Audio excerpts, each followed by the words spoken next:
Yeah, talk about root bound.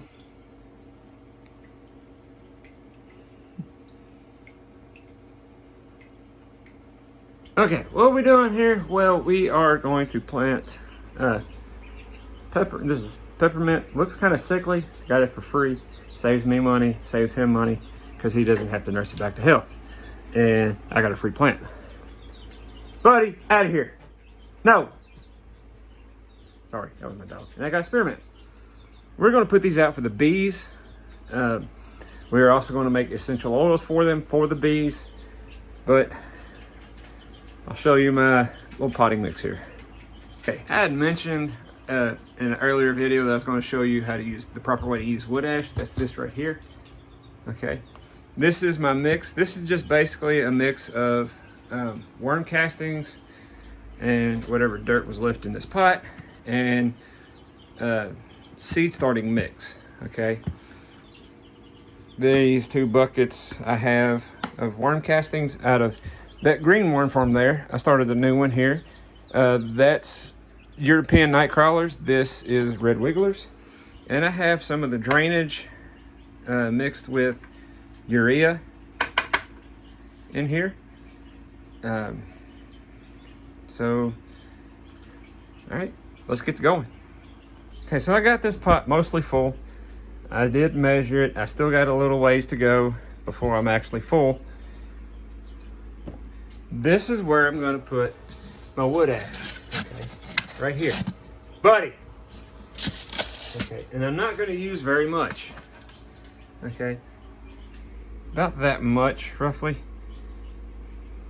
You don't want a whole lot in here because it makes the soil too alkaline. Now we just fill up the rest of the way with wood ash.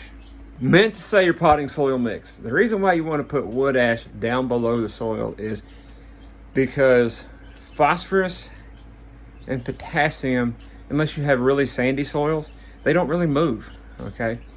So the roots can't access those nutrients. Now, we get NP and K through the worm castings, yes. We get it through the drainage of the worm farm, kind of, sort of, not very much, because it doesn't move well. But by placing it kind of deeper and below the root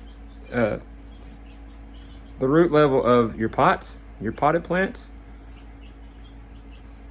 you get a lot better, because once that wood ash has time to sort of break down in the soil and those roots hit it, they're going to explode. They're going to explore more soil. They're going to be a lot healthier plant.